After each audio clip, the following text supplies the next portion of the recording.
Baik, selamat pagi Bapak Ibu, salam sejahtera Bapak Ibu, pembicara, moderator, peserta Sobat Fintech yang pada kesempatan pagi hari ini sudah bergabung dengan kami semua dan ingin segera mengikuti acara yang seru dan sudah ditunggu-tunggu, yaitu Fintech Talk Digital Lending untuk membantu UMKM dalam mendukung pemulihan ekonomi nasional. Bapak Ibu yang saya hormati, senang sekali pada kesempatan pagi hari ini saya William selaku MC acara Fintech Talk ini bisa bertemu dan menyapa Bapak Ibu sekalian. Sebagai informasi, dalam rangkaian Pekan Fintech Nasional tahun 2020, Fintech Talk ini kita laksanakan dan terjalin berkat kerjasama yang erat antara Bank BRI dengan OVO dan juga didukung oleh Asosiasi Fintech Indonesia atau AFTEC. Jadi Fintech Talk pada pagi hari ini, Bapak Ibu sekalian, ini menunjukkan suatu kolaborasi yang strategis dan erat antara fintech dan juga dengan perbankan. Bapak Ibu, Sobat Fintech yang sudah bergabung, sebelum kita masuk kepada acara utama kita pada pagi hari ini, saya mohon izin untuk menyampaikan beberapa hal, beberapa peraturan yang bisa mendukung kenyamanan acara kita bersama. Jadi kalau untuk Bapak Ibu peserta, mohon dipastikan agar koneksi Bapak Ibu lancar selama acara berlangsung. Kemudian juga ketika Bapak Ibu terkoneksi sebagai peserta, untuk mode video dan mode suara ini sudah kami nonaktifkan. Lalu memang di dalam acara kita hari ini akan ada sesi tanya jawab supaya nanti bisa sifatnya lebih interaktif, dan juga nanti dalam pelaksanaannya Bapak Ibu peserta, Sobat Fintech, silakan langsung menuliskan pertanyaan dalam fitur Q&A box di bawah layar Bapak Ibu. Nanti dari pertanyaan-pertanyaan yang masuk akan dilemparkan kepada panelis, ditanyakan kepada panelis pada sesi tanya jawab setelah para narasumber atau pembicara selesai melakukan pemaparannya. Kemudian juga dari segi pertanyaan, sebagaimana yang kita sudah sepakati dalam berbagai acara webinar, bahwa sebisa mungkin kita menggunakan bahasa Indonesia atau bahasa Inggris yang baik, jelas, dan sopan kepada panelis. Jadi kami berharap supaya Bapak Ibu semua bisa menikmati acara Fintech Talk pada pagi hari ini, dan juga semoga acara yang kita sudah nantikan ini bisa bermanfaat. Jadi setelah kita mengetahui peraturan-peraturan dasar dari webinar kita, dari Fintech Talk kita, saya juga mohon izin untuk membacakan sedikit susunan acara. Jadi setelah ini kita akan mendengarkan opening remarks, kemudian kita akan dilanjutkan dengan presentasi oleh para pembicara, kemudian dilanjutkan dengan sesi diskusi dan tanya jawab, dan nanti pada saat bagian akhir Fintech Talk ini akan ditutup dengan penandatanganan nota kesepahaman antara Bank BRI dengan OVO. Jadi tanpa berlama-lama, Bapak Ibu, Sobat Fintech semua, saya ingin menyerahkan floor pada pagi hari ini kepada Bapak Diki Wijaya selaku Wakil Sekjen Asosiasi Fintech Indonesia dan juga Chief Information Officer dari Investri. Untuk Bapak Diki, waktu dan tempat kami persilakan untuk memberikan kata sambutan Bapak. Terima kasih, William. Assalamualaikum warahmatullahi wabarakatuh. Om Swastiastu, Namo Buddhaya, salam sejahtera untuk kita semua. Pertama-tama izinkan saya mewakili AFTEC untuk mengucapkan selamat pagi kepada Bapak Wibawa Prasetyawan, EVP Card and Digital Lending Division Bank BRI, Ibu Natasha Ardiani, VP Lending OVO, Bapak Wahyu Diatmika, yang biasa disapa Bill Bli Kopang, Editor-in-Chief Majalah Tempo. Selamat pagi juga kepada semua peserta yang telah hadir dan semua tim penyelenggara yang telah bekerja keras mempersiapkan acara semenjak minggu lalu. Selamat datang dan terima kasih atas dukungan dan keikutsertanya di Pekan Fintech Nasional, tepatnya di sesi pagi hari ini BRI Fintech Talk dengan tema Digital Lending untuk membantu UMKM dalam mendukung pemulihan ekonomi nasional. Sebagaimana kita ketahui, Pekan Fintech Nasional 2020 merupakan sebuah acara yang menjadi wadah bagi pemerintah, regulator, fintech startup, dan stakeholder lainnya di dalam ekosistem keuangan digital Indonesia untuk melakukan upaya bersama dalam mempercepat pemulihan perekonomian nasional melalui adopsi fintech. Acara ini bisa terselenggara berkat kerjasama Bank Indonesia, Otoritas Jasa Keuangan, Asosiasi Fintech Indonesia, dan Asosiasi Fintech Syariah Indonesia. Asosiasi Fintech Indonesia atau yang lebih dikenal dengan AFTEC adalah sebuah asosiasi yang memayungi penyelenggara fintech dari berbagai macam vertikal bisnis dan juga sebagai asosiasi bagi penyelenggara inovasi keuangan digital berdasarkan POJK nomor 13 tahun 2018. Aftek berkomitmen untuk meningkatkan kolaborasi guna meningkatkan daya saing ekosistem sektor jasa keuangan nasional. Hal ini juga sejalan dengan visi dan misi Aftek, yaitu untuk mendukung pemerintah Indonesia dalam mencapai target inklusi keuangan sebesar 90% di tahun 2024. Semenjak didirikan di tahun 2016, Aftek telah menjadi saksi dari pesatnya perkembangan industri fintech, di mana ketika kita awal berdiri, hanya ada 24 anggota, dan telah berkembang menjadi 362 anggota di kuartal 2 tahun 2020. Awalnya hanya vertikal bisnis pembayaran digital dan pinjaman online, sehingga sekarang sudah berkembang, termasuk equity crowdfunding, aggregator, innovative credit scoring, financial planner, insurtech, eKYC, project financing, dan sebagainya, yang juga merupakan bagian dari 16 model bisnis yang masuk dalam regulatory sandbox di bawah naungan inovasi keuangan digital OJK. Tentunya, selain pertumbuhan jumlah anggota ataupun model bisnis, yang lebih penting adalah tingkat adopsi ataupun penggunaan serta manfaat yang bisa diberikan oleh industri fintech kepada pelaku UMKM dan juga masyarakat Indonesia lainnya. Kita lihat di sektor pembayaran digital, adopsi e-money sebagai sarana pembayaran, terutama di masa PSBB, telah membantu banyak individu maupun UMKM dalam melakukan transaksi pembayaran cashless. Berdasarkan data terakhir yang kami miliki, sampai dengan akhir Juli 2020, sudah tercatat hampir 360 juta rekening e-money di Indonesia, di mana untuk pertumbuhan year-on-year-nya sendiri telah mencapai 84,6%. Di samping itu, rata-rata transaksi e-money per bulan selama tahun 2020 sudah mencapai lebih dari 15 triliun rupiah per bulannya. Sementara itu di sektor peer-to-peer lending, akumulasi pinjaman yang telah disalurkan sampai dengan September 2020 sudah mencapai ke lebih dari 29 juta peminjam dengan nilai lebih dari 128 triliun rupiah. Tentunya, perkembangan dari industri fintech tersebut tidak terlepas dari peran Bank Indonesia dan juga OJK yang selalu menjaga dari sisi regulasi sambil tetap mendukung dan bahkan mendorong inovasi di industri fintech. Di samping itu, kerjasama dengan industri perbankan juga menjadi kunci dari berkembangnya industri fintech.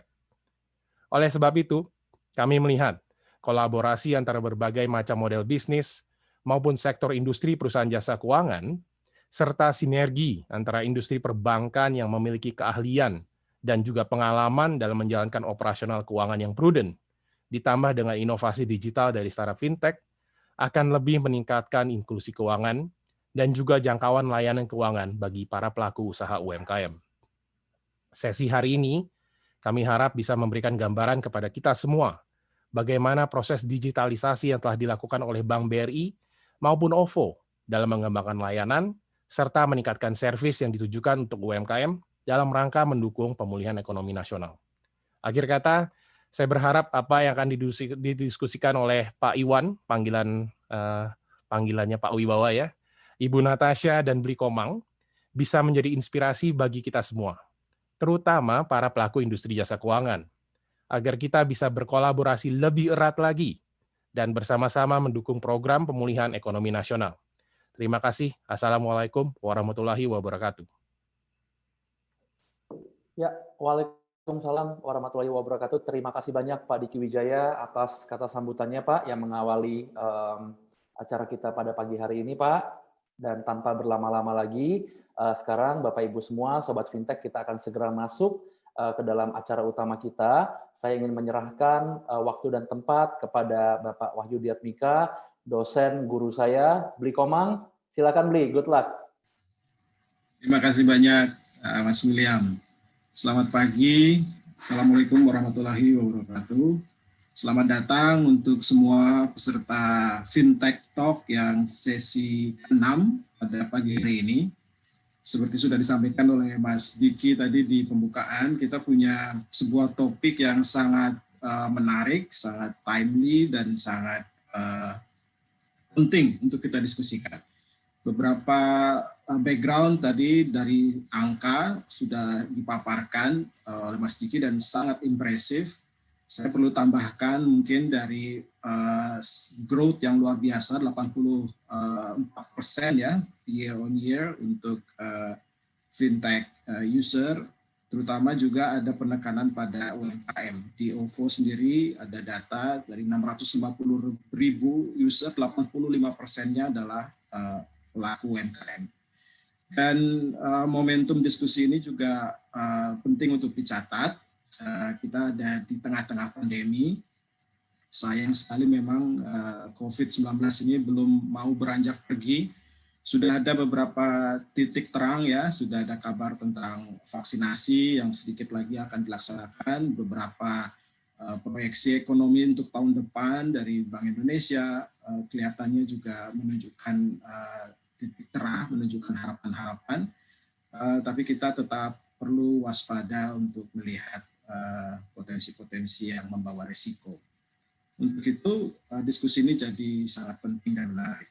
Temanya tadi sudah disampaikan adalah bagaimana digital lending bisa membantu UMKM dalam rangka mendukung pemulihan ekonomi nasional. Kita punya dua pembicara yang sangat kompeten di bidangnya. Yang pertama adalah Bapak Wibawa Prasetyawan, Executive Vice President dari Card and Lending Division Bank BRI. Beliau sebelumnya pernah berkarya di banyak perusahaan, PT Garuda Indonesia sebagai VP Digital Business sampai 2018, di Bank Mega juga sebagai Senior Vice President of Sales, Acquisition and Distribution, dan sebelumnya lama memulai karir di Bank Mandiri. Beliau lulus dari Bournemouth University, dari Major Information System Management, S1-nya di UGM, Universitas Gadjah Mada, sama dengan Pak Jokowi. Pembicara berikutnya juga tidak kalah kompeten. Kita punya Ibu Natasha Ardiani, Vice President Lending untuk OVO. Beliau juga punya catatan rekam jejak karir yang luar biasa. Beliau adalah tech strategis. Sebelumnya bekerja di Shopee Pay sebagai Head of Business Development, dan mungkin yang menarik juga sebelumnya lama berkarir di kantor staf presiden di era Pak SBY dan juga awal Pak Jokowi. Jadi dengan pengalaman antara government dan corporate, saya yakin insight-insight Bu Natasha dalam topik ini akan sangat menarik. Jadi kita akan bicara tentang bagaimana inovasi-inovasi BRI dan OVO, juga kolaborasi antara kedua korporasi dan juga entitas yang diwakilinya, bank dan fintech. Bagaimana semuanya bisa bersinergi untuk membantu UMKM. Kita punya waktu sampai pukul 11.20. Presentasi akan diawali oleh Mas Iwan. 10 menit, mungkin lebih sedikit, Pak Iwan. Saya persilakan. Silakan, Pak Iwan. Oke, terima kasih sekali Bli Komang. Senang sekali bisa hadir di sini. Mungkin kemudian kita bisa berdiskusi dengan cukup intens dengan Natasha dari OVO. Biasanya saya ketemu dengan Natasha ini, dengan teman-teman OVO ini untuk negosiasi. Negosiasi itu kan penting, bagaimana kita bisa membantu UMKM gitu. Terus kemudian juga senang sekali ada Bang Diki dari Aftek dan juga tentu Bang William yang memfasilitasin kita. Dan tentu ini kesempatan baik bagi kita semua untuk sharing kepada semuanya. Di sini hanya sharing, kita terbuka untuk segala masukan. Mungkin langsung ke next slide, silakan. Nah, tadi disebut bahwa COVID mulai ada di bumi ini ya, dan kita setuju bahwa mungkin di sisi kiri atas itu kelihatan bahwa GDP turun ketika virus itu menyerang gitu. Terus kemudian saat ini COVID itu udah mulai, sentimen kita udah mulai turun, baik secara penderita maupun ketakutan terhadap COVID ini udah mulai turun. Orang udah mulai begin to learn how to live with COVID gitu. Nah kelihatan sekali itu COVID-nya mulai turun, kemudian semoga aja vaksin segera ditemukan dan GDP udah mulai naik.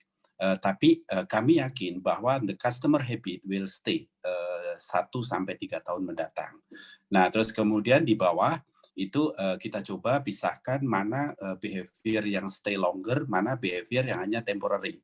Jadi tentu decline and consumption pasti orang lebih akan price sensitivity karena di situasi krisis orang menahan belanjanya dan mereka mulai bijak dalam berbelanja. Kemudian preferensi kelihatan sekali bahwa saat ini orang banyak belanja untuk kesehatan. Mungkin sepeda itu udah mulai laris banget tuh sekarang karena setiap Sabtu Minggu orang bersepeda. Sebenarnya mereka nggak beli sepeda, mereka adalah invest ke kesehatannya gitu. Terus kemudian yang ketiga adalah digital accelerations, itu orang mulai terbiasa dengan remote working, orang mulai biasa dengan webinar kayak gitu. Terus kemudian e-commerce mulai diterima secara eksponensial. Nah itu menurut saya hal-hal yang menjadi sisi positif dari COVID crisis ini. Nah sebelah kanan itu tentu akan merubah how the customer get information. Teman-teman di UMKM dan kami juga di perbankan mulai berpikir bahwa orang sekarang mulai melekat kepada gadgetnya. Bagaimana kita bisa deliver information through the gadget. Kemudian what customer purchase tentu saja lebih ke kesehatan, lebih ke kebutuhan-kebutuhan dasar, dan kemudian where customer purchase. Tentu penerimaan digital sangat eksponensial diterima dan itu harus kita antisipasi. Nah, yang penting adalah juga how the customer experiences. Jadi semuanya harus kita, kalau di kami di perbankan, biasa untuk diajarkan untuk customer fokus. Jadi customer-nya mau kemana nih? And then we will design the product, we will design the services based on the customer behavior. Next. Nah, senangnya di industri semuanya mulai mengantisipasi hal tersebut. Nah, ini kita ambil dari OJK, tadi juga disebut sama Mas Diki bahwa ada regulatory sandbox. Jadi ada aggregator financial marketplace, credit scoring, blockchain, eKYC, verification non-COO, social network sama robo advisor, dan kami sangat menyambut baik gerakan dari OJK ini membuka sandboxing, dan kami sebagai perbankan juga sudah connect dan juga sudah coba beberapa produk dan services kita melalui sandboxing ini. Yang sebelah kanan saya kira saya nggak perlu ulas cukup banyak, kita semua tahu bahwa size of the internet market di Indonesia is a huge dan itu adalah potensi yang sangat besar. Kemudian popularity e-wallets tadi juga ada dibilang, e-wallet sekarang udah mulai menjadi the main wallets. Jadi wallet-wallet yang nggak elektronik udah mulai ditinggalin tuh.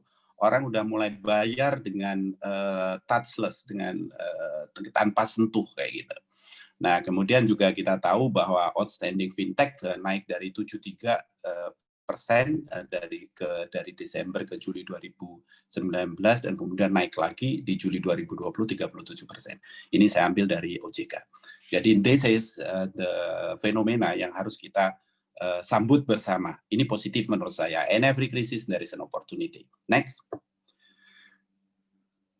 Di slide selanjutnya ini, nah ini salah satu sisi positif lagi dari COVID. COVID ini membuat kita lebih willing untuk kerjasama. Jadi kita kerjasama, jadi Himbara di sebelah paling kiri itu adalah Bank BUMN. Kami punya produk and services. Misalnya Bank BRI punya Ceria sama Paylater. Bank Mandiri punya UMKM KMK, BNI punya BNI Move sama Inform. Bank BTN juga punya Property Co ID, BTN Property Co ID. Nah, kita itu punya services, kita itu punya produk yang harus bisa diakses oleh para konsumen, oleh para UMKM yang ada di e-commerce atau platform. Jadi intinya adalah kami sudah mengembangkan EPI. EPI itu ya kita semua tahu EPI. EPI integrations kepada para e-commerce platform ini. Jadi kita sudah letakin produk sama services kita di beberapa partner e-commerce platform. Nanti di belakang ada sudah mulai berjalan integrasinya dan sudah mulai keluar angkanya gitu.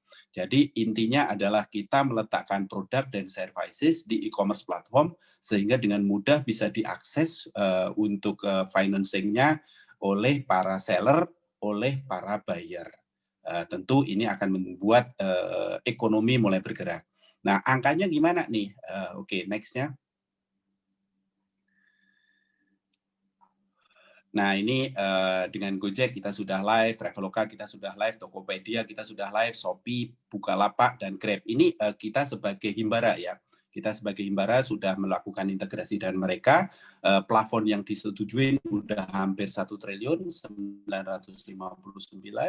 Jumlah debiturnya sudah 35.158 dan sudah dikonsum atau throughput-nya itu sudah 360 miliar. Dan tentu pada pagi ini kita sudah mau MOU sama OVO. OVO will be soon onboarding, mungkin dengan bank lain sudah. Kita akan melakukan onboarding dengan OVO, kita sudah pagi ini kita tanda tangani. Terima kasih sekali teman-teman sudah difasilitasin kita untuk melakukan penandatanganan MOU, dan semoga aja in the next fintech talk nanti OVO sudah ada angkanya, dan saya yakin OVO sebenarnya sudah ada angkanya. Saya kira dari saya seperti itu. Beberapa hal yang saya highlight adalah saya senang sekali bahwa di COVID krisis ini kita willing untuk kerjasama, kita semakin eager untuk kerjasama, dan kita selalu hand in hand untuk menghadapi COVID krisis ini. Saya yakin kita bisa mengalahkan COVID krisis ini. Saya kira begitu, Bli Komang. Terima kasih sekali. Terima kasih Pak Iwan. Langsung pada angka dan langsung pada poin-poinnya ya. Memang kalau banker bicara tidak ada basa-basi, langsung pada poinnya. Menarik sekali tadi penekanannya bahwa ada peningkatan, ada growth yang luar biasa, ada opportunity di tengah krisis, dan willingness untuk berkolaborasi. Saya pikir ini juga sebuah poin yang penting yang akan kita elaborasi dalam sesi diskusi.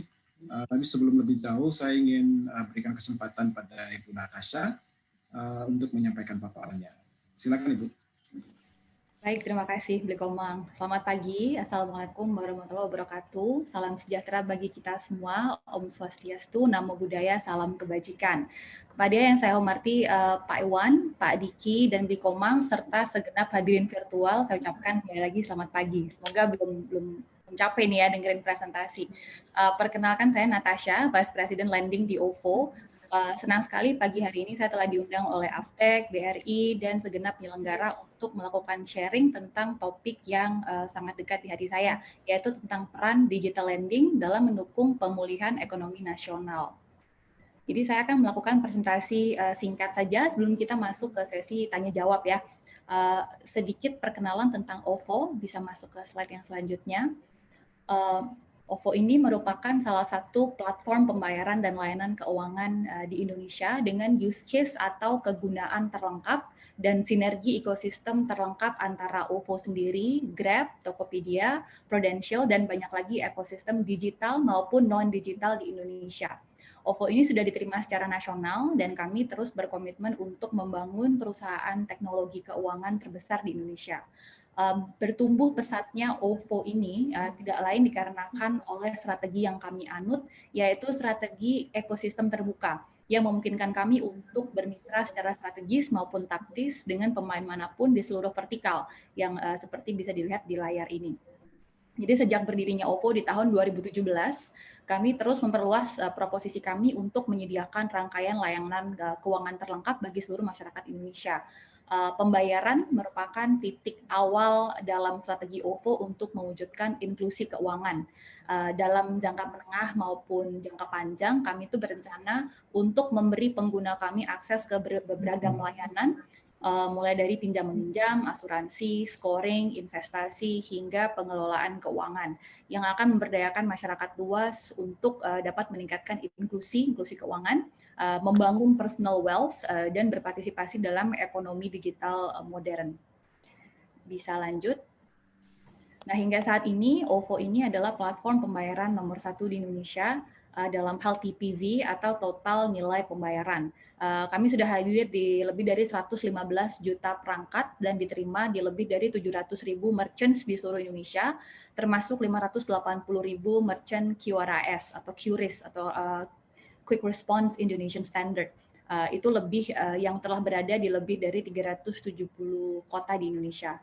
OVO sendiri juga sudah hadir di lebih dari 400 mall di Indonesia dan memiliki rata-rata transaksi lebih dari 1 juta kali per hari.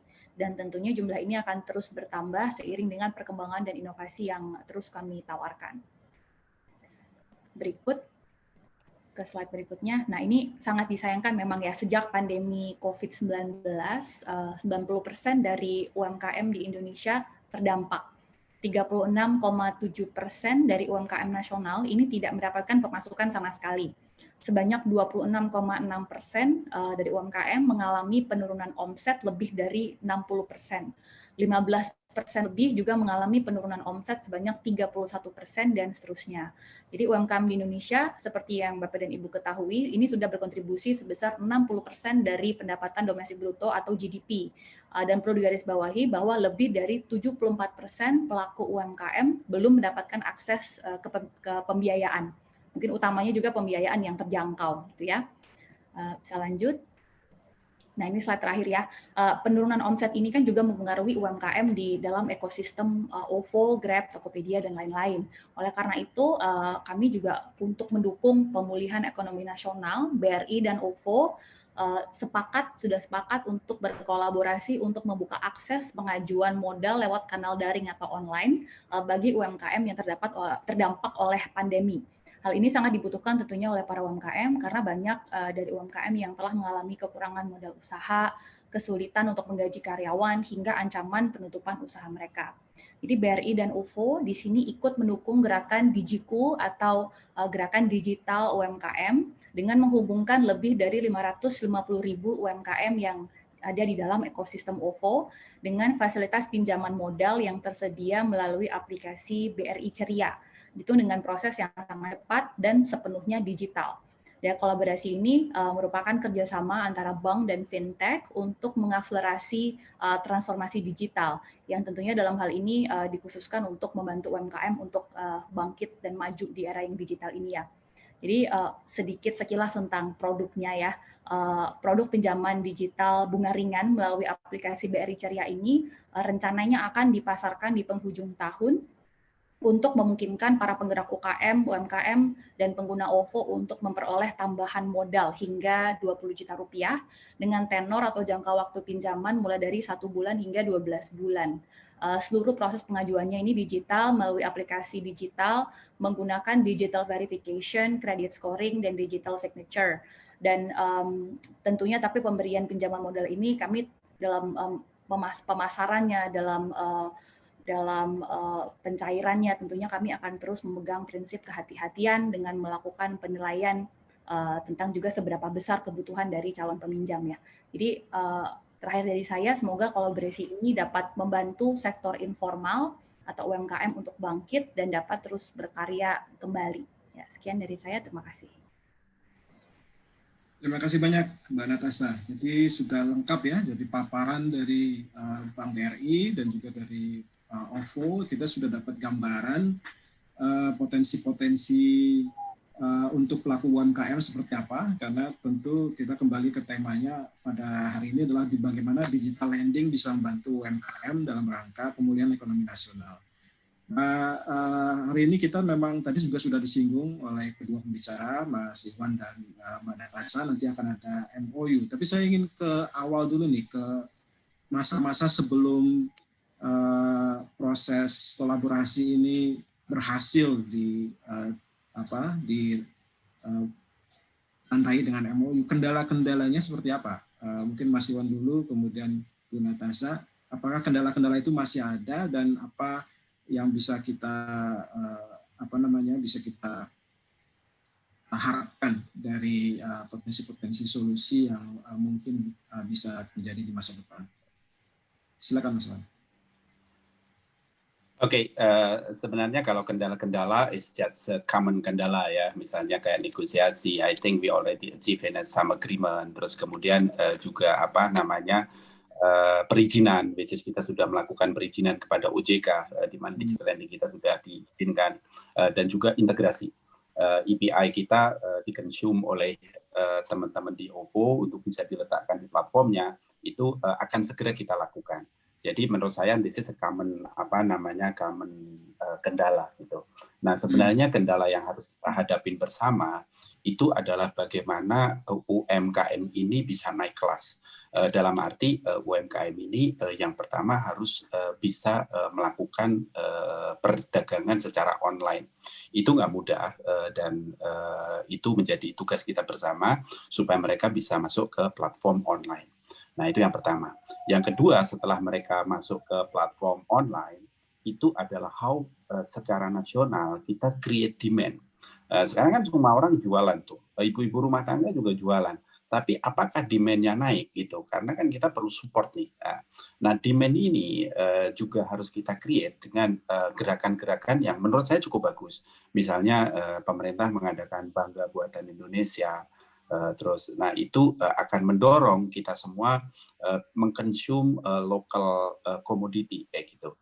Jadi menurut saya kalau hambatan secara bisnis nggak ada, tapi hambatan secara ekosistem yang kita semua harus bergerak. Yang pertama adalah bagaimana UMKM ini bisa naik kelas in term of how they trade sama size-nya. Yang kedua adalah how to create the demand untuk para UMKM ini. Itu PR besar yang terus kita usahakan bersama.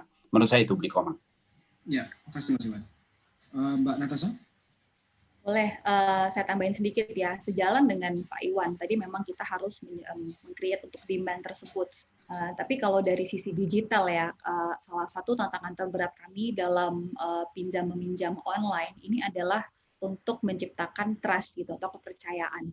Di Indonesia kan masih banyak ya yang belum percaya dengan layanan keuangan digital atau pinjam meminjam uang dari layanan keuangan digital gitu.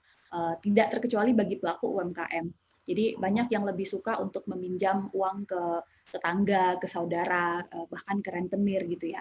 Dan tidak sedikit juga dari mereka yang malah memilih misalnya untuk menggadaikan barang-barang mereka. Padahal layanan keuangan digital kan sebetulnya memberikan kemudahan yang banyak gitu. Jadi sebetulnya kami harapkan dengan adanya kolaborasi dengan institusi yang sudah lebih dari 125 tahun berdiri ya, seperti BRI ya Pak Iwan. Semoga kami bisa menciptakan trust itu. Ya, jadi ini salah satu kolaborasi fintech dan bank yang saya rasa sangat bagus gitu. Jadi kita juga sama-sama bisa saling belajar dari segi teknologi, dari segi bagaimana bisa create trust ke customer, bagaimana kita bisa menerapkan prinsip kehati-hatian, tapi juga bisa meng-create demand yang baik gitu bagi UMKM dan para pengguna lainnya. Gitu. Ya, ini menarik sekali sebetulnya. Jadi jawaban-jawaban Mas Iwan dan Mbak Natasha ini saling mengisi dan seolah-olah menepis skeptisisme yang mungkin masih ada di publik tentang bagaimana bank sebagai penyedia jasa keuangan dan fintech itu kerap kali justru berkompetisi atau ada iklim yang jauh dari kolaborasi. Ini justru hari ini membuktikan itu sudah mulai diatasi, bahkan dari sisi mindset-nya pun sudah sama. Tapi mungkin kita bisa lebih elaborasi sedikit Pak Iwan tentang dua posisi ini. Fintech kan ingin semuanya seamless, pengajuan kredit, pinjaman itu digital semuanya, sementara kadang-kadang ada unsur kehati-hatian dari bank yang harus memang menjadi patokan yang kadang tidak bisa dikompromikan. Itu titik temunya untuk kolaborasi ini seperti apa, khususnya untuk Digiku untuk membantu UMKM ini. Mungkin bisa agak teknis karena banyak peserta juga dari UMKM. Oke. Titik temunya sebenarnya karena kami sadar ya bahwa in the future itu yang akan hidup adalah banking, bukan banknya sendiri. How people do the banking activity. Makanya yang tadi saya sebut bahwa banking activity ini sebenarnya bisa dilakukan oleh para UMKM dimanapun, termasuk di OVO. Makanya banking activity itu kami coba untuk letakkan di platformnya OVO.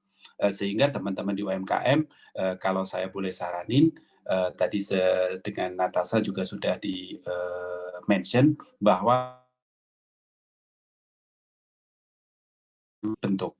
Nah, trust itu perlu dibentuk, makanya kami ini dengan segala pengalaman kami dan kami sudah 125 tahun itu mencoba berkolaborasi dengan OVO untuk agar para UMKM beraktivitas di platformnya OVO. Di belakang kami perbankan tentu akan berkiblat kepada ikut aturan daripada OJK maupun BI. Jadi OJK sama BI itu sudah memberikan aturan agar teman-teman juga tidak dibebani dengan pricing yang sangat tinggi ya. Makanya buat saya, buat teman-teman UMKM, if you want to do the digital lending, harus lihat tuh siapa yang terdaftar di OJK.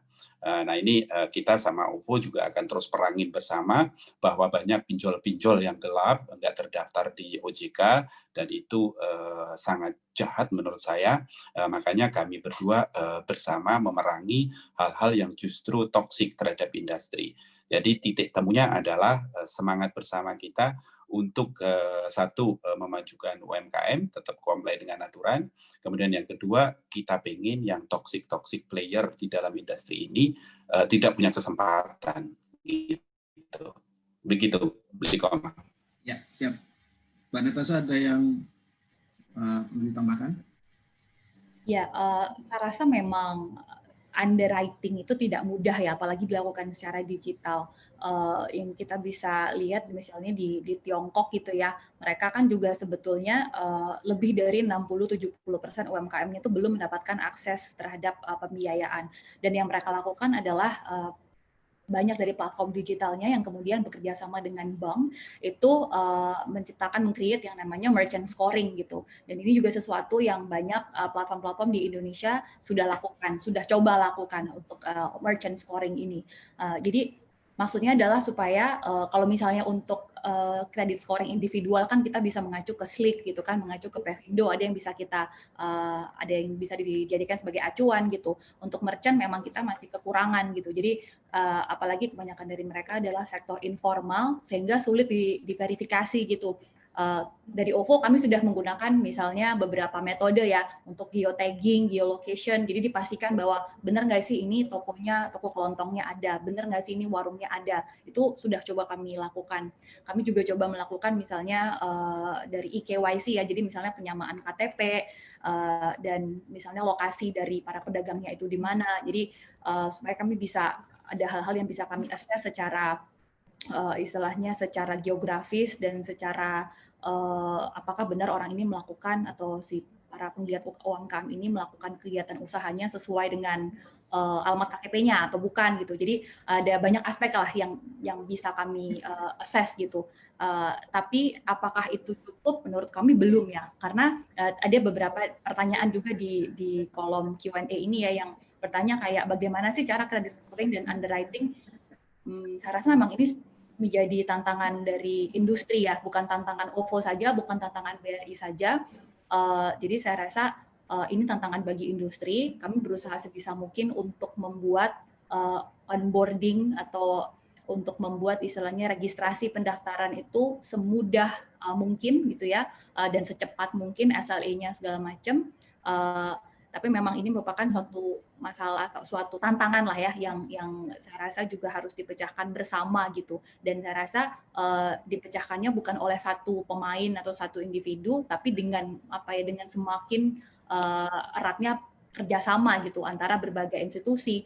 Kayak tadi yang Pak Diki sudah sampaikan di awal, kan sekarang kalau namanya OJK Infinity Sandbox tuh udah yang ada namanya sandbox untuk eKYC, sandbox untuk scoring dan lain-lain. Jadi yang diharapkan adalah dengan istilahnya tumbuhnya institusi-institusi baru ini dengan teknologi-teknologi baru ini bisa semakin memudahkan banyak masyarakat luas termasuk penggiat UMKM untuk tergabung dalam ekonomi digital dan bisa ikut memajukan salah satunya credit scoring untuk merchant gitu. Ya, terima kasih Mbak Natasha. Jadi memang ini pekerjaan besar, potensinya juga luar biasa. Tadi sempat disebut Mbak Natasha, dan 70% UMKM kita bahkan belum mendapat akses layanan kredit. Padahal 90% dari mereka terdampak oleh pandemi dan mereka memberikan kontribusi PDB yang cukup besar sampai 60%. Jadi kita tahu ini ikhtiar yang luar biasa penting, Pak Iwan dan Bu Natasha, dan kita tentu ingin ini berhasil, meskipun memang kendalanya tadi sudah dipaparkan tidak mudah. Saya ingin membuka diskusi dengan para peserta. Saya sudah dapat beberapa pertanyaan yang disamping dari panitia. Di box Q&A memang ada 25 pertanyaan dari 25 user. Tapi nanti saya dapat langsung dari panitia yang akan menyaring. Kita mulai dari yang pertama, dari Bapak Handrian Setiawan. Saya bacakan, bagaimana agar strategi digital lending oleh bank dan fintech bisa berkolaborasi dengan e-payment dalam ekosistem yang sama. Tujuan akhirnya tentu adalah cashless society dan meningkatkan financial inclusion. Strateginya mungkin, jadi kita sudah lihat hari ini bank dan fintech, sekarang yang ditanyakan mungkin dengan e-payment-nya, supaya ekosistemnya terus naik kelas, kurang lebih gitu. Silakan Mas Iwan. Oke, buat saya kolaborasi dengan OVO Digital Lending kami itu sangat bagus. Kami punya data-data perbankan, sementara OVO punya data-data merchant, baik secara lokasi, turnovernya gitu punya, sehingga kita itu lebih kaya dalam melakukan analisa terhadap customer. Itu yang pertama, sehingga kita bisa dengan cepat memutuskan, oke, financing-nya butuh taruh-taruh 20 juta gitu. And then for the next-nya, ini kan teman-teman di OVO sudah punya wallet.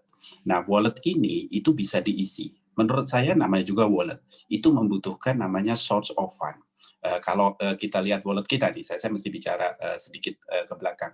Wallet kita di dalamnya itu ada kartu debit, ada kartu kredit kayak gitu. Itu merupakan source of fund dari wallet kita. Nah, untuk the next-nya, walletnya ini juga mesti dihubungkan sama source of fund. Misalnya dengan digital lending ini, sehingga dengan dihubungkan dengan wallet ini, teman-teman bisa belanja memakai wallet ini, belanja ya.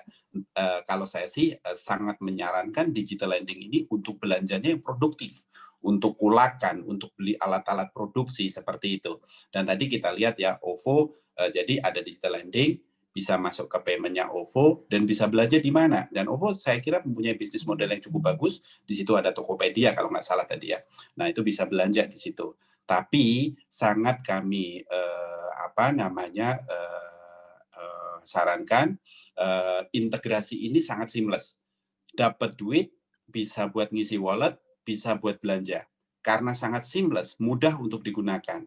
Nah, teman-teman di UMKM harus disiplin. Gunainya untuk alat-alat yang produktif. Jangan buat beli alat-alat yang konsumtif ya. Jadi itu yang perlu kita tekanin. Karena this is a very seamless, gampang sekali. Yang penting teman-teman itu juga disiplin dalam menggunakannya. Saya kira OVO punya bisnis model yang cukup bagus from end to end, dan kita siap untuk doing that collaboration. Natasha, selain merespon itu mungkin sekalian saya lempar juga pertanyaan dari Mas Nuswan Gufron tentang pentingnya literasi digital. Jadi meskipun kita sudah siapin semua perangkat dan tools ini, kadang-kadang problemnya justru di literasi digital para pelaku UMKM. Apakah Natasha atau dari OVO punya beberapa strategi untuk itu? Silakan. Ya, memang literasi digital itu kembali ya, itu bukan cuma PR-nya OVO, tapi PR-nya semua pelaku industri keuangan digital maupun non-digital.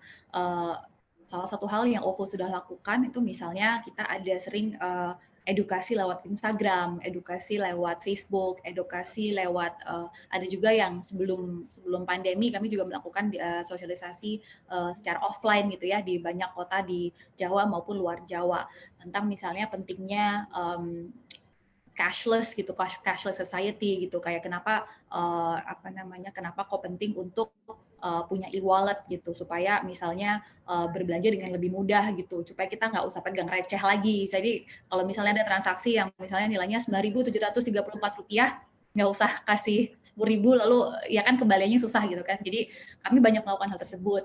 Dari segi literasi keuangan dari sisi pinjam meminjam atau lending, kami juga sering melakukan sosialisasi bersama dengan OJK, dengan AFPI, itu kami rajin lakukan juga. Itu merupakan salah beberapa dari usaha kami begitu ya.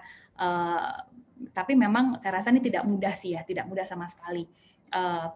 Tapi mungkin saya bisa share ada tren menarik ya sejak mulainya COVID di bulan Februari Maret ini kami tuh melihat adanya shift gitu. Jadi yang seperti tadi Pak Ewan juga sudah paparkan ya di slide yang paling pertama, ada consumer change behavior, ada consumer shift dari yang mungkin sebelumnya nggak pernah bertransaksi secara digital sama sekali, sekarang jadi bertransaksi digital gitu. Jadi kami melihat adanya new downloads gitu ya, atau para pengguna OVO baru ini cukup substansial, ini sebanyak 276% kenaikan dari sebelum COVID sampai during COVID gitu. Dan ini kami lihat juga dari segi demografinya banyak di biasanya usia-usia yang 40-50 ke atas. Gitu. Jadi kalau sebelumnya misalnya digital payment, digital lending, digital application itu didominasi penggunanya oleh para millennials yang misalnya 35, 30 ke bawah, tapi ini sejak COVID saya sendiri juga melihat banyak kalangan yang lebih senior untuk menggunakan digital payment. Dan ini kami sangat happy karena jadinya kita akan misalnya lebih mudah untuk bisa berkolaborasi gitu dari yang institusi konvensional dan dari OVO sendiri gitu. Dan kami juga melihat tren ini sepertinya akan stick gitu ya. Maksudnya tren ini akan terus bertumbuh karena kan orang sebelum COVID sampai setelah COVID kan sekarang misalnya sudah terbiasa untuk sekarang kalau ternyata belanja beli sayur mayur nggak usah ke supermarket ya, bisa belanja lewat berbagai aplikasi digital lah gitu. Lalu kalau mau belanja untuk peralatan rumah tangga, nah yang tadi kayak kata Pak Iwan juga daily necessities gitu, kayak barang sehari-hari tidak perlu secara fisik gitu. Jadi saya rasa ini juga dan saya rasa banyak juga yang merasa ini behavior-nya akan stick di masyarakat Indonesia secara keseluruhan. Ini mirip ya gejala-gejalanya, kondisinya mirip seperti waktu tahun 2002-2003 adanya epidemi SARS di Hong Kong dan di Tiongkok ya. Mereka waktu itu juga sama sekali keuangannya belum digital, sistem pembayarannya belum digital, tapi setelah adanya SARS itu jadi lebih digital, itu semua Hong Kong, semua Tiongkok gitu. Jadi waktu itu juga platform seperti Alibaba, Taobao, Alipay itu pada naik, lumayan penaik penggunaannya, adopsinya naik sekali. Jadi itu yang kami harapkan juga untuk ekosistem digital, ekosistem keuangan, pembayaran, layanan keuangan digital di Indonesia. Ya, jadi memang krisis ini membawa opportunity ya, seperti kata Pak Iwan tadi. Pak Iwan, ada yang mau ditambahkan soal literasi digital? Selain memang pandemi ini membantu tanpa perlu didorong orang otomatis karena behaviornya didorong oleh situasi, mungkin ada strategi-strategi khusus yang sudah dilakukan BRI. Oke, untuk literasi digital, saya kira kita cukup rajin ya untuk melakukan edukasi ke market. Misalnya kita tuh ada RKB namanya, Rumah Kreatif BUMN. Itu di setiap kota ada. Makanya teman-teman dari UMKM mampirlah ke RKB, Rumah Kreatif BUMN. Di situ akan ada banyak produk-produk kami bagaimana bisa diakses oleh UMKM. Dan juga kita juga ada Indonesia Mall, which is itu dari BRI, bagaimana BRI ini mengajak para UMKM untuk mendisplay produknya di Indonesia Mall. Itu jadi semacam kayak marketplace buat para UMKM kami. Kemudian yang ketiga tentu kerjasama kami dengan beberapa platform e-commerce itu membuat produk dan jasa kami mudah ditemukan oleh para UMKM yang sudah digital. Jadi literasi digital ini tentu kita mempunyai komitmen yang sangat kuat nih untuk bareng-bareng bergerak membuat UMKM ini naik kelas secara digital. Saya kira itu Pak, itu Bli. Ya, terima kasih Mas Iwan. Saya ingin ke pertanyaan selanjutnya. Ini saya mungkin sebut langsung aja beberapa pertanyaan supaya yang bertanya juga tenang karena pertanyaannya sudah dibacakan. Tadi yang kedua sudah dari Mas Gufron, berikutnya dari Bu Astri Sulastri, ini menarik nih soal data. seringkali di Indonesia ini kan persoalannya soal data nih. Kita menyebut ada 63 juta UMKM, tapi kalau pemerintah kota, kabupaten, provinsi ditanya di mana 63 juta itu, banyak juga yang tidak punya datanya. Nah, dalam penyaluran program PEN, Pemulihan Ekonomi Nasional, dan juga di program Digiku ini, bagaimana Mas Iwan dan Mbak Natasha mengatasi soal data UMKM ini? Tadi memang sudah sempat disinggung sih bahwa ada Mersan, ada database Mersan yang luar biasa di OVO yang bisa jadi acuan. Tapi mungkin sinergi untuk menyelaraskan data dan verifikasi UMKM itu dari Bu Astri.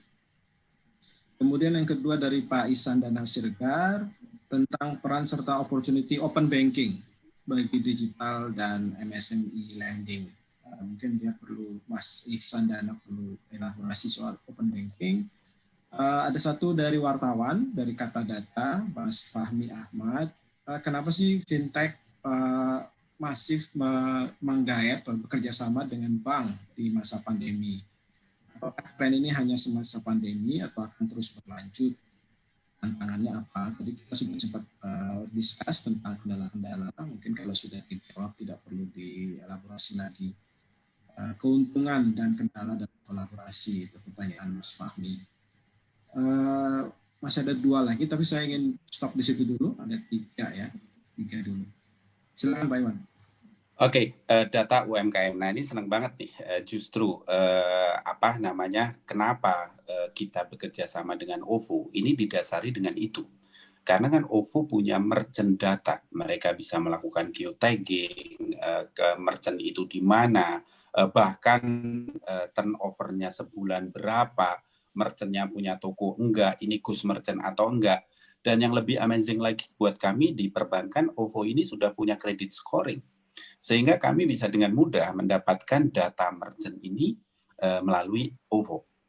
Tentu kami juga ada scoring sendiri yang tentu berdasarkan pengalaman kami membuat para financial history dari UMKM ini bisa kita olah dan kita bisa memberikan financing-nya.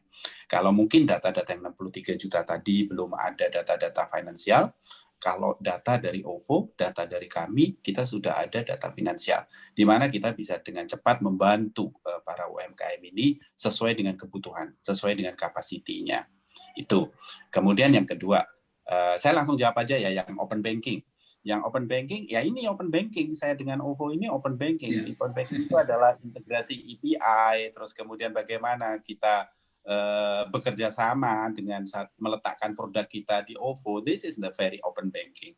Jadi saya senang sekali pertanyaannya dan segera aja untuk bisa memanfaatkan open banking movement ini. Kemudian yang ketiga, kerjasama fintech dan banking gitu. Oh ya, kita akan lanjutkan dan ini kami lihat acceptance-nya sangat tinggi. Nah, keuntungannya apa? Keuntungannya adalah yang tadi kita bisa dengan cepat melakukan analisa capacity dari UMKM ini untuk mendapatkan financial aids gitu, financing gitu. Sehingga itu keuntungannya. Yang pertama adalah itu. Yang kedua adalah kami bisa dengan cepat menjangkau teman-teman UMKM yang sudah ada di platformnya digital. Saat ini kan platform digital kami nggak tahu, agak sulit nih menjangkaunya. Nah, dengan adanya kerjasama ini, teman-teman yang ada di platform digital bisa segera consume our product, bisa segera consume our services fast and seamless. Saya kira 3 itu yang jawaban saya di Komang. Terima kasih, Pak Iwan. Silakan, Mbak Natasha. Ya, baik. Untuk tadi kembali untuk data UMKM ya. Ada juga yang tanya, kalau misalnya belum terdaftar di FDC atau Fintech Data Center, apakah bisa? Gitu. Mungkin saya rasa UMKM ini betul bahwa selain definisinya luas, jumlahnya juga fluktuatif gitu ya, menurut siapa. Tapi kan sebetulnya kita, kalau dari OVO ya, itu kita memonitornya dari segi omset yang masuk ke merchant. Itu kan sudah kami monitor semuanya secara digital. Dan kami juga menerapkan prinsip kehati-hatian, anti fraud. Jadi supaya kita mau memastikan bahwa transaksi yang ada antara pembeli dan merchant itu real gitu ya, bukan transaksi abal-abal gitu ya. Jadi kami juga sudah investasi banyak sekali untuk meng-curb kayak fraud rate di dalam platform OVO atau platform digital gitu. Dan dari sini kami jadi jadi bisa lebih yakin gitu bahwa memang jumlah transaksi, total pembayaran yang terjadi di merchant kami, SMEs maupun bukan, UMKM maupun bukan itu jumlahnya lumayan real dan lumayan pasti gitu, pasti hampir betul lah seperti itu. Jadi untuk dari segi pendataan, scoring, identifikasi itu saya rasa kalau dari BRI sendiri kan bisa dianalisa dari istilahnya mutasinya ya, mutasi banknya, mutasi rekeningnya. Kalau dari OVO bisa dari segi omsetnya. Jadi saya rasa kalau data ini dikawinkan akan bisa jadi data yang lumayan bisa jadi dasar untuk kami untuk BRI mengunderwrite gitu kan, mengunderwrite suatu pinjaman seperti itu. Dan kalau misalnya bagaimana caranya supaya menjadi digital, well, saya rasa sekarang sudah banyak sekali platform-platform digital lah ya. Salah satunya ada di Grab, Tokopedia. Di Tokopedia tentunya bisa dan nggak cuma Tokopedia tentunya ya, banyak platform-platform lain juga.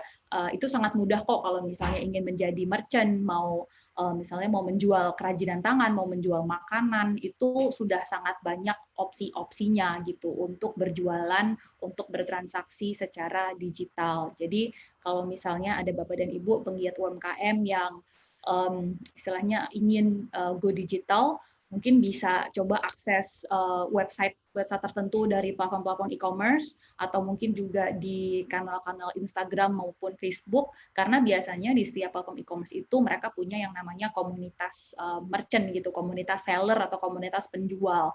Jadi itu biasanya juga komunitasnya cukup erat. Jadi itu mereka banyak melakukan sosialisasi, pelatihan, pengembangan dan lain-lain. Itu jadi itu bisa diikuti.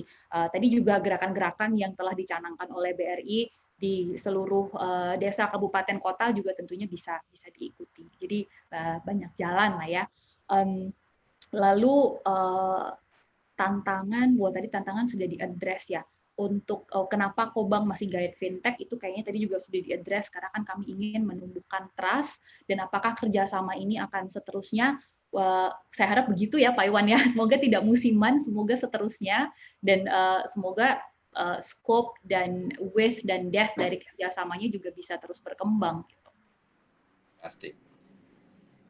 Saya nanti mau simpan itu untuk sesi terakhir soal depannya seperti apa, inovasi-inovasi dan strateginya. Sekarang kita bicara masa kini dulu. Masih ada 2 pertanyaan yang belum direspon. Dari Pak Akbar Evandio ke Mbak Natasha ini soal tanda tangan digital yang tadi disebutkan menjadi salah satu syarat untuk digital lending. Ini mungkin masih hal yang baru ya buat banyak UMKM. Kira-kira mungkin bisa dijelaskan bagaimana skemanya untuk implementasinya dan apakah ini memang hal yang urgent yang harus dilakukan dan seberapa penting gitu ya, mungkin signifikansinya, apakah memang harus dengan itu. Ini untuk Pak Wibawa, Pak Iwan, dari Bu Listia Endang Artiani. Pandemi menjadi shock di perbankan untuk mendorong perkembangan UMKM. Peta akselerasi yang ada bagaimana untuk mendorong UMKM di Indonesia, membantu sustainability bisnis mereka. Jadi mungkin bagaimana mungkin sudah ada roadmap Pak, kebijakan-kebijakan atau produk-produk yang sudah disiapkan mendorong akselerasi UMKM kembali berdiri setelah shock pandemi ini. Itu kira-kira 2, saya belum terima lagi yang lain dari panitia. Silakan Ibu Natasha dulu. Boleh, terima kasih Bikomang. Jadi untuk digital signature atau DigiSign atau tanda tangan digital ini memang suatu hal yang sangat baru ya untuk seluruh masyarakat Indonesia. Industrinya juga masih sangat embrionik, mungkin sekitar 2, 3, 4 tahun yang lalu ya. Lalu kenapa ini, mungkin satu, apakah itu diwajibkan dan kenapa ini penting gitu ya. Yang mewajibkan itu kan sebetulnya adalah OJK. Jadi dan tidak semua institusi itu mewajibkan gitu ya. Misalnya ada kalau misalnya OVO itu memiliki institusi P2P fintech lending yang di kami namanya Taralight gitu ya. Itu memang kami harus tunduk pada POJK 77 tahun 2016 di mana memang itu setiap transaksi pinjam meminjam itu diwajibkan untuk adanya tanda tangan digital. Dan tanda tangan digitalnya pun juga tidak boleh sembarangan, tapi oleh institusi yang telah disetujui, telah diketahui oleh OJK. Jadi mungkin saya rasa langkah pertama untuk mengetahui apakah perlu tanda tangan digital itu dilihat dulu institusinya, penyedia pinjamannya atau penyedia layanan keuangannya itu siapa. Gitu. Dan ini memang tidak semua ya, tapi kebanyakan digital memang membutuhkan, tapi tidak semua. Misalnya untuk multi finance atau multi pembiayaan multiguna ya, itu rata-rata tidak mewajibkan karena memang di BOJK 35 2018 untuk multi finance memang tidak atau belum mewajibkan seperti itu. Dan untuk kebetulan kalau yang program yang ini itu memang adalah produk pinjamannya BRI, kebetulan mewajibkan ya Pak Iwan ya. Jadi ya itu diikuti saja. Jadi diikuti saja peraturannya. Lalu kenapa ini penting gitu kan? Kenapa ini penting? Karena banyak hal-hal yang ingin kami hindari gitu ya. Misalnya Bapak dan Ibu punya KTP. Lalu ada beberapa orang yang memiliki akses terhadap KTP dan atau NPWP Bapak dan Ibu. Bisa saja kemudian mereka register atau daftar untuk suatu pinjaman, misalnya plafonnya ya 20 juta gitu ya, tanpa sepengetahuan Bapak dan Ibu. Lalu kalau misalnya tidak dibutuhkan tanda tangan digital, tidak ada verifikasi, tidak ada autentikasi, misalnya kirim OTP atau kirim PIN atau apa, bisa jadi uang ini, pendanaan ini dicairkan ke orang yang salah. Itu kan. Jadi ini yang kami ingin hindari gitu. Jadi kami ingin memastikan bahwa orang yang mendaftar, calon peminjam yang mendaftar dan yang menerima uang itu memang adalah yang mendaftar dan yang berhak. Itu. Tadi saya juga lihat nih Blikomang di Q&A ya, ada yang bilang kalau kok OVO tidak pernah melakukan literasi keuangan.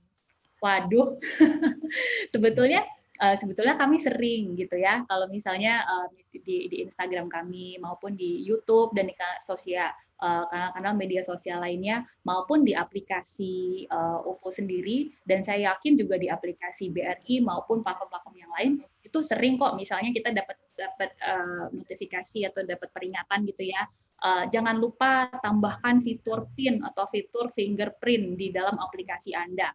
Misalnya jangan bagikan OTP atau one time password kepada siapapun. Bikin password yang jangan mudah yang unik gitu ya. Jadi jangan 1234566 atau 00000 gitu. Jadi itu sebetulnya sudah sering kami lakukan. Jadi semoga ini juga sudah semakin meresap di masyarakat Indonesia. Jadi kita bisa menghindari kasus-kasus seperti pencurian identitas, seperti pemalsuan identitas. Jadi supaya itu tidak sering terjadi. Seperti itu. Ya, terima kasih Mbak Natasha. Silakan Mas Iwan mungkin juga bisa merespon soal digital signature ini. Ada banyak pertanyaan serupa. Oke. Digital signature ini sebenarnya untuk membantu teman-teman UMKM yang jujur. Jadi untuk melindungi kita sekali lagi dari toxic people atau toxic entity yang mau masuk gitu. Jadi menurut saya itu nggak ngerepotin kok, justru akan membantu kita. Kalau memang UMKM yang jujur pasti akan terlindungi dengan segala aturan yang telah ditetapkan oleh otoritas ini. Kemudian tadi ada pertanyaan bagaimana BRI menjamin sustainability dari UMKM. Ya, BRI ini ada dua peran yang dimainkan. Yang pertama adalah agent of development.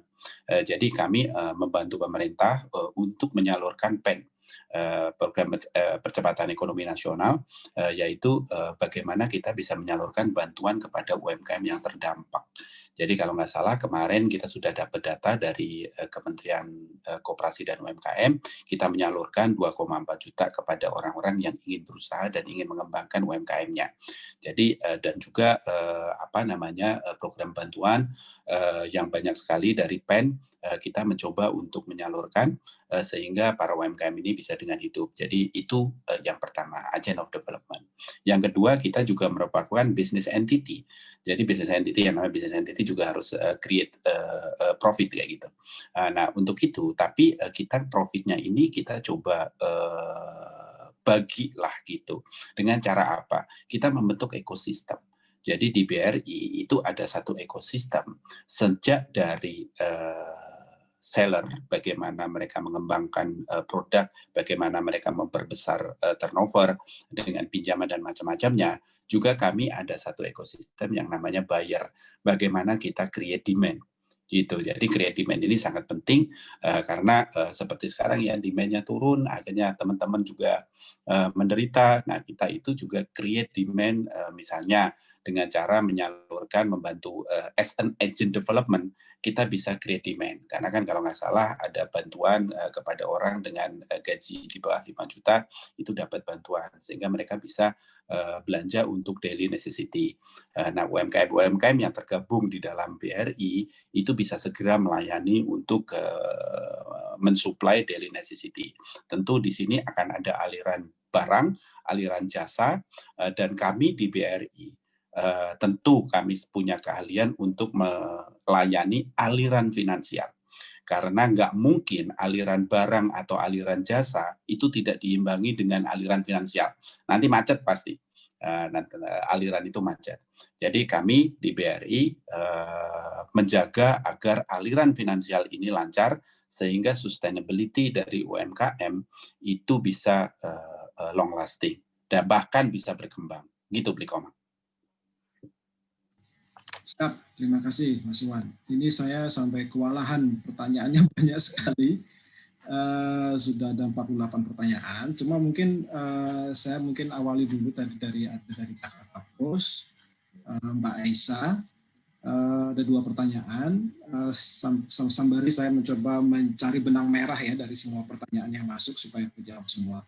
Dari Mbak Aisyah ini ada pertanyaan, hingga saat ini berapa perbandingan platform P2P lending untuk pinjaman konsumtif dan pinjaman produktif?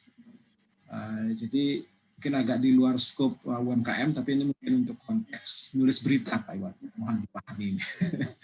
Kemudian tanggapan panelis tentang bunga pinjaman yang masih tinggi di beberapa platform, terutama yang menerapkan bunga harian. Bagaimana dampaknya ke konsumen dan kelangsungan bisnis B2B itu sendiri. Monggo, ini mungkin Mbak Natasha dulu, silakan. Boleh. Ini sebetulnya juga bisa didapatkan di platformnya OJK ya. Mereka rajin kok mengunggah data-data terkini tiap bulannya untuk mengupdate tentang P2P atau fintech lending ya. Untuk produktif itu sama seperti sektor institusi pinjam-meminjam lainnya, itu rata-rata dipatok kita harus 30% produktif dan minimal 30% produktif, lalu sisanya konsumtif. Dan itu saya rasa juga banyak yang sudah menaati kok 30% produktif itu minimal begitu ya. Lalu tadi pertanyaan berikutnya untuk bunga. Nah, memang kalau untuk bunga itu gini, untuk para P2P lending yang terdaftar maupun yang sudah berizin, itu kan harus mengikuti kode etik dari AFPI ya. Itu memang kita dipatok di maksimal 0,8% per hari. Memang ini cukup tinggi, tapi kemudian juga ada peraturan yang lainnya ya, bahwa bahwasanya itu mengatakan bahwa total bunga dan biaya keterlambatan itu tidak boleh melebihi dari prinsipalnya gitu atau dana utama yang dipinjam. Jadi itu memang sudah diterapkan di kode etik AFPI. Makanya kembali lagi saya tekankan kalau misalnya mau meminjam online dilihat dulu institusinya siapa, izinnya apa, apakah itu sudah terdaftar di OJK atau belum. Karena kalau misalnya sudah terdaftar dan ataupun berizin di OJK itu pasti nanti jika ada apa-apa ya itu OJK akan bantu untuk memediasi. Seperti itu. Jadi harus rajin-rajin lihat misalnya platformnya ya nggak tahu ya, misalnya ngaku-ngaku sudah terdaftar atau sudah berizin, perlu double check lagi di websitenya OJK-nya gitu. Apakah betul itu sudah terdaftar dan berizin seperti itu. Silakan Mas Iwan, makasih Mbak Natasha. Oke. Bunga tinggi memang jadi kami semua datang buat UMKM untuk memerangi loan shark ini. Apa yang loan shark itu lintah darat ya. Jadi lintah darat ini banyak beroperasi baik secara online maupun secara offline. Makanya kami di BRI bekerja sama juga dengan teman-teman di platform digital untuk memerangi loan shark ini. Nah, bunga tinggi. Saya kira di kami cukup rendah bunganya, yaitu 1,42% per bulan, which is itu menurut saya cukup rendah dibandingkan dengan yang lain, sehingga dan prosesnya pun tidak panjang. Jadi ceria ini yang kami pasang dengan OVO akan melayani teman-teman dari UMKM, sekaligus sekali lagi saya itu sangat gemes gitu dengan toxic institution ya.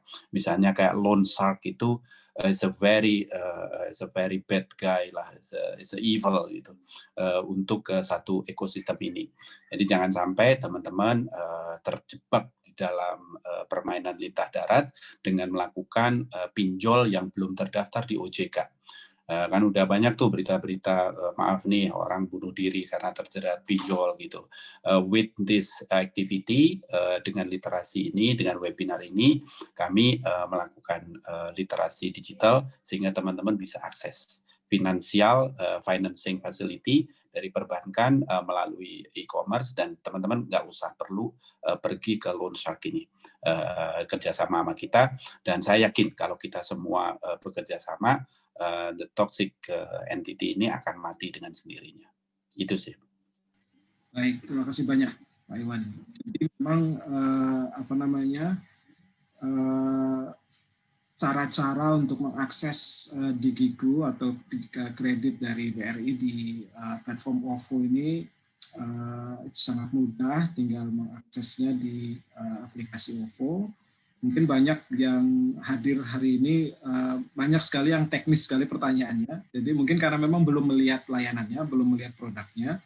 Tapi saya yakin nanti setelah di launch, tanda tangan, dan sudah mulai bisa diakses, itu akan banyak pertanyaan yang terjawab dengan sendirinya. Jadi mohon maaf kalau banyak pertanyaan yang teknis soal bunga, soal cara untuk mengakses, asesmen pengajuan kredit itu nanti akan terjawab dengan sendirinya begitu produk ini aksesibel. Tapi sejauh ini sih dari puluhan pertanyaan ini mungkin ada tiga benang merah nih yang mungkin bisa kita jawab. Sebelum nanti terakhir saya ingin satu pertanyaan untuk dijawab untuk ke depan ya, bagaimana inovasi dan strategi ke depan, bagaimana proyeksinya ke depan dari kolaborasi ini. Kita simpan itu untuk sesi terakhir. Saya ingin menyampaikan tiga benang merah ini. Pertama, yang concern terutama dari para peserta adalah privacy tentang data pengguna. Bagaimana menjamin keamanan data dari para pengguna, data pengajuan kredit, merchant maupun calon kreditur di sini. Calon debitur, maaf. Kemudian resiko, manajemen resikonya bagaimana? Ada pertanyaan bagaimana memastikan, ini kan zaman pandemi, mungkin resiko gagal bayar itu akan naik. Bagaimana memastikan, bagaimana BRI dan OVO berbagi resiko ini? Apakah dengan pengetatan di beberapa klausul pengajuan? Tadi sebetulnya sudah dijelaskan sih, kalau digital itu kan kelihatan semua. Rekam jejak transaksinya semuanya kelihatan, tapi mungkin perlu ditekankan lagi untuk memberi penjelasan di pertanyaan itu. Kemudian ada pertanyaan soal infrastruktur digital. Banyak UMKM itu ada di pelosok, mungkin tidak terlalu dilengkapi atau ditopang oleh infrastruktur digital yang memadai. Mungkin dari sisi jaringan, internet, kemudian accessibility dari perangkat-perangkat telekomunikasi. Apakah ada strategi-strategi khusus dari BRI ini yang memang jagonya untuk masuk ke pelosok-pelosok? Ada kekhawatiran soal itu, supaya ini betul-betul inklusif, bisa dinikmati oleh semua UMKM. Itu mungkin 3 poin itu mungkin bisa direspon. Bu Natasha dulu. Baik Pak, mungkin Blikomang mungkin bisa mulai dari Pak Iwan dulu untuk manajemen risiko, karena produk pinjam ini sepenuhnya adalah produknya BRI. Kami dari OVO membantu untuk memasarkannya, gitu. Oke. Untuk manajemen risiko tentu kami sudah punya data yang berlimpah ya, di mana 125 tahun kami serving the UMKM. Jadi kami punya satu credit scoring namanya. Jadi credit scoring itu kita kembangkan dan itu terus iteratif kita kembangkan sehingga kita bisa mengenali mana yang punya capacity secara baik.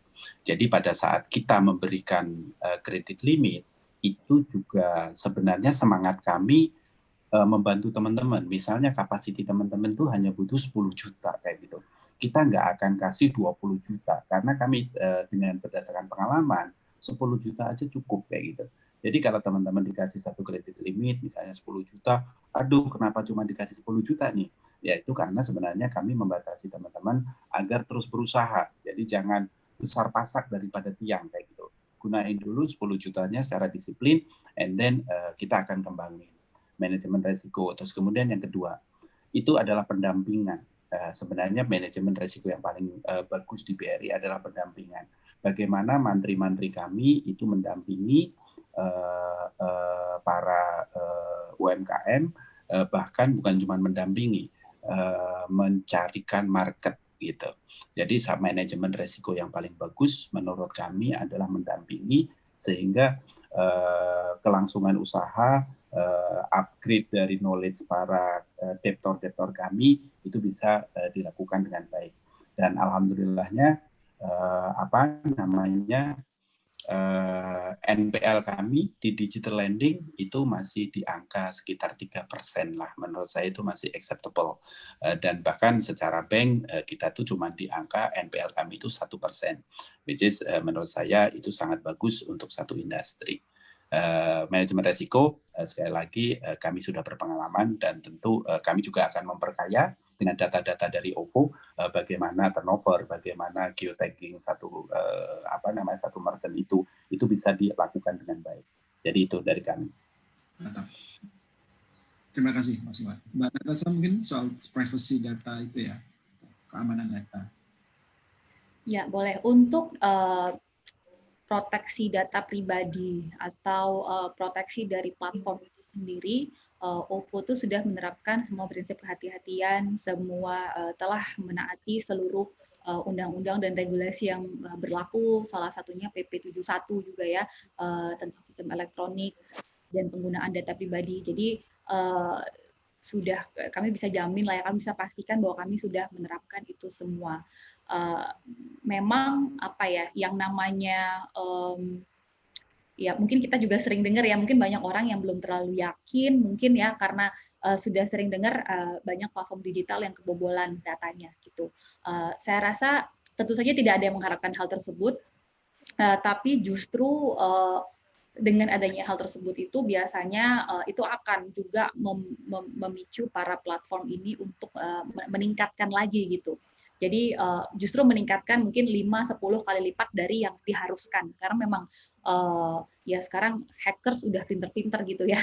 Jadi kami juga dari sisi kami juga banyak ada white hackers lah istilahnya yang juga bisa menangkal adanya serangan-serangan cyber tersebut. Itu banyak sekali terjadi, sangat disayangkan. Tapi ini sesuatu yang juga sudah kami antisipasi juga. Jadi semoga bisa terus menggunakan platform digital, semoga bisa percaya terhadap platform digital, tapi tentunya juga jangan sembarang percaya ya terhadap platform digital manapun gitu. Mungkin saya nggak usah sebut merek lah, tapi banyak sekali media sosial yang bukan berasal dari Indonesia, itu mereka diketahui kalau baca artikel di Reddit, baca artikel dari berbagai sumber lah ya, itu mereka mengkolek data pribadi, mengkolek seluruh kontak list dari kontak pribadi kita, mengkolek foto-foto, mengkolek suara bahkan dan lain-lain. Jadi justru itu yang kita juga sangat harus berhati-hati gitu. Jangan cuman, maksudnya bukan hanya platform atau aplikasi yang ada berhubungan dengan banking, keuangan yang harus betul-betul hati-hati, tapi yang lainnya juga dalam menggunakan aplikasi apapun di HP itu harus berhati-hati. Siap. Luar biasa, terima kasih banyak ini Mas Iwan, Mbak Natasha. Kita hampir habis waktunya, masih ada sisa sedikit lagi. Saya ingin seperti janji saya minta closing statement dari Mas Iwan dan Mbak Natasha, terutama tentang proyeksi ke depan. Bagaimana Mas Iwan dan Mbak Natasha melihat prospek dari digital lending untuk UMKM 5-10 tahun ke depan. Silakan Mas Iwan dulu. Oh, kalau potensinya saya kira kita semua sudah tahu ya, tadi juga exponentially acceptance dari smartphone sangat tinggi, kemudian juga wallet juga acceptance-nya sangat tinggi, digital lending acceptance-nya cukup tinggi. Nah, proyeksi ke depan. Proyeksi ke depan adalah bagaimana ini tantangannya cukup sulit. Ekosistem. Jadi kami punya ekosistem. Kemudian di OVO juga punya ekosistem. Challenge-nya adalah bagaimana ekosistem yang kita gabungin ini akan sesuai konteks dan membawa impact yang positif. Karena kadang kayak gini nih, saya tuh filosofinya simpel sebenarnya. Dalam satu ekosistem itu nggak boleh ada satu makhluk hidup pun yang menderita. Begitu satu makhluk hidup menderita, dia akan menjadi pengganggu dari ekosistem itu. Nah, demikian juga di ekosistem finansial. Ketika kita menggabungkan produk, services, bahkan ekosistem kita ke OVO, dalam hal ini kan beda banget antara bank sama fintech, ini kan beda banget.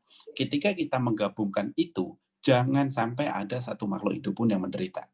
Begitu itu menderita, dia akan jadi toksik. Nah, itu sedang kita garap terus, sedang kita bicarakan terus. Makanya maaf nih nanti Bu Natasha, kalau negosiasi kadang kita agak kenceng-kencengan nih. Sebenarnya dalam hal negosiasi itu adalah bagaimana kita bisa melindungi semua parties di dalam ekosistem itu. Dan itu tidak mudah. Itu tugas kami selaku bank, tugas OVO selaku platform, dan tentu tugas OJK dan BI untuk mengatur bagaimana praktek-praktek yang tidak benar ini bisa dikeluarin. Jadi kedepannya masih banyak kok ke depan, misalnya kayak cryptocurrency, kayak gitu itu there's a very big opportunity. Kemudian 5G, bahkan sekarang sudah 6G ya, yang akan membantu kita untuk mengembangkan itu.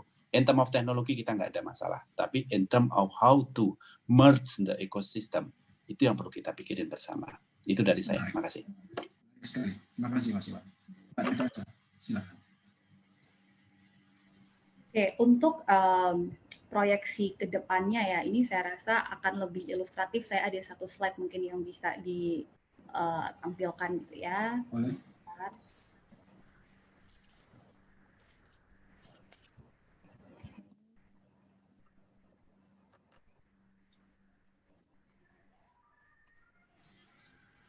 Ya, sudah terlihat ini. Masih loading mungkin ya, sebentar. Oke, nah ini adalah perbandingan statistik perbandingan Techfin ya, teknologi finansial atau fintech di Tiongkok dan Indonesia. Di sini kita bisa lihat bahwa Indonesia itu setidaknya masih memiliki potensi pertumbuhan 3 kali lipat. Ini di seluruh sektor layanan keuangan ya. Jadi mungkin kalau kita mulai dari sebelah kiri, sekarang itu tingkat penetrasi pembayaran digital atau e-money atau e-wallet di Indonesia ya, yang merah Indonesia, yang kuning Tiongkok, yang di Indonesia masih 6% dari overall consumer expenditure atau pengeluaran. Di Tiongkok sudah 33%. Dan tentunya berarti kita masih bisa naik ya.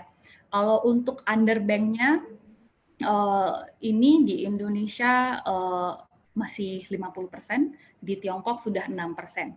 Kalau untuk proporsi pembayaran tunai dari pembayaran total, di Indonesia masih 60% pakai cash ya, jadi belum cashless. Di Tiongkok sudah kurang dari 20% digital atau cashless gitu ya, atau pakai credit card, debit card juga termasuk cashless.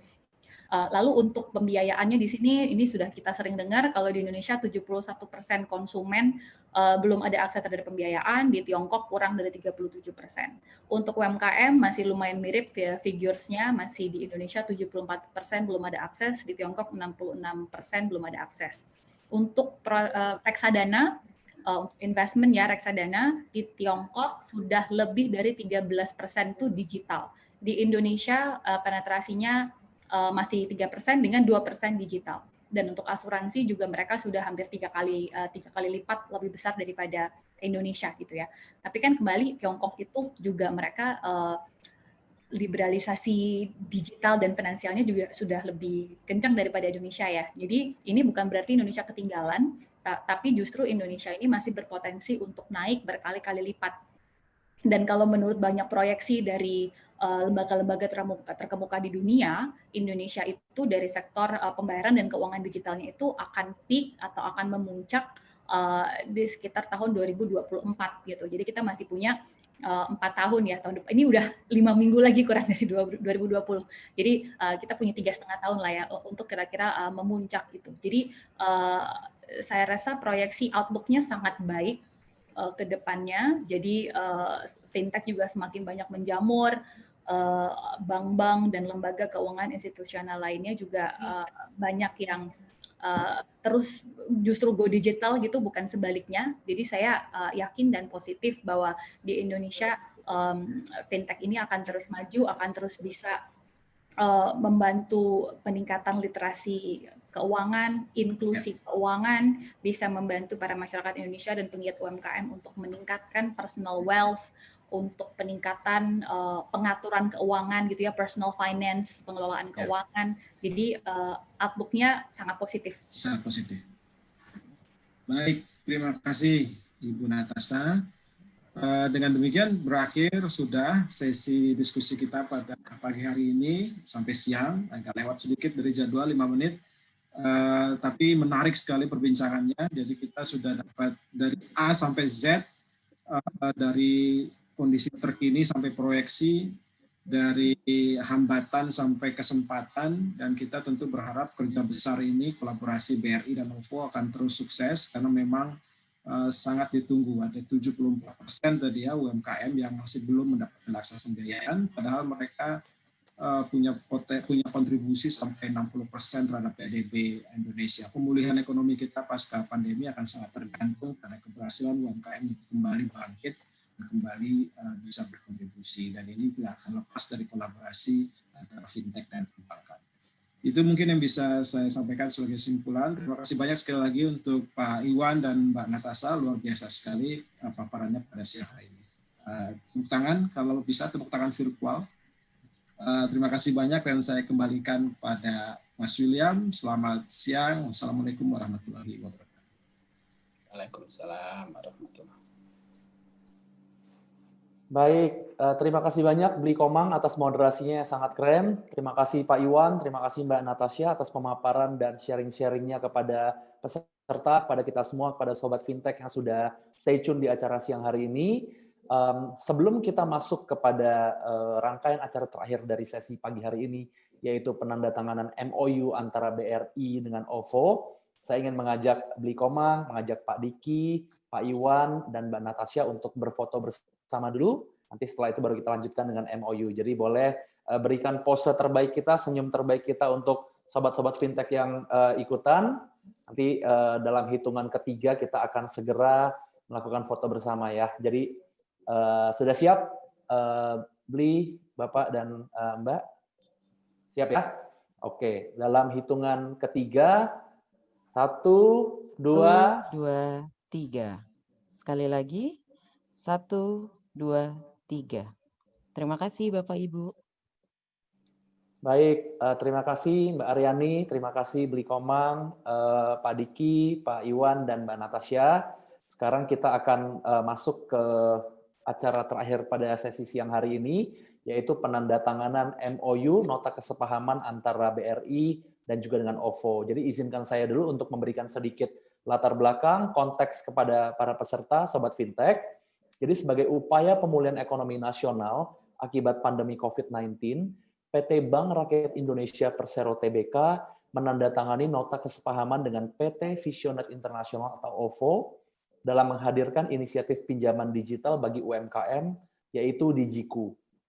Nah, nota kesepahaman kerjasama ini merupakan gerakan bersama pemerintah, Himbara, dan pelaku ekosistem digital sebagai bagian dari gerakan Bangga Buatan Indonesia yang untuk menyediakan pinjaman digital bagi UMKM sebagai mesin penggerak ekonomi nasional.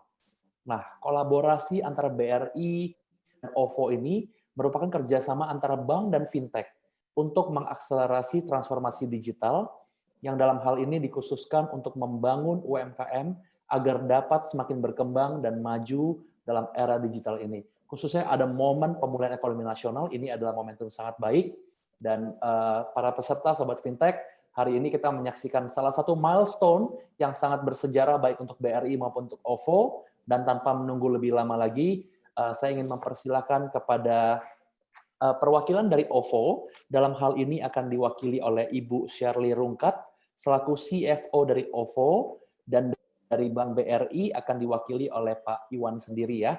Jadi silakan, kita akan segera mulai dengan penandatangan MOU antara dua pihak ini, kemudian akan setelah selesai ditandatangani, boleh ditunjukkan dan akan diambil fotonya nanti.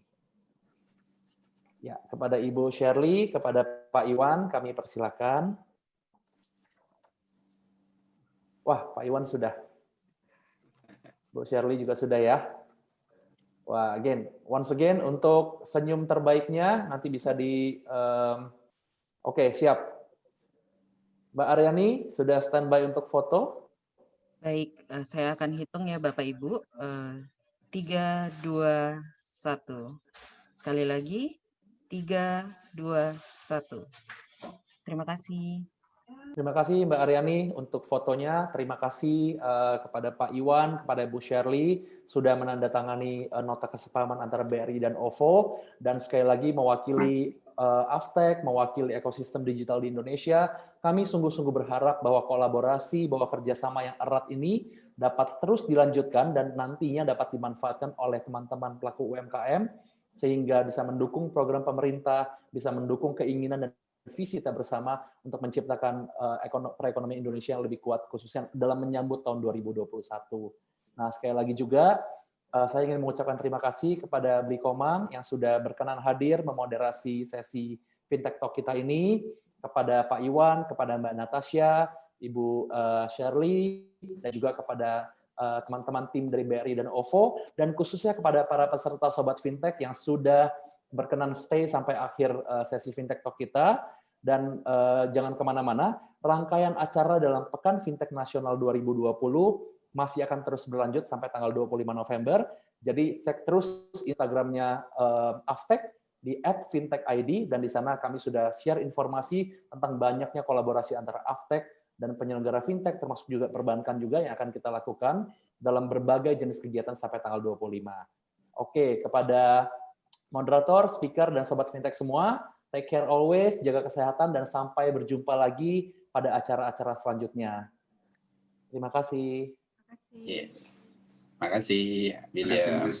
Makasih, Bli Nyoman. Makasih, Natasha. Makasih, Diki. Terima kasih. Makasih semuanya. Thank you.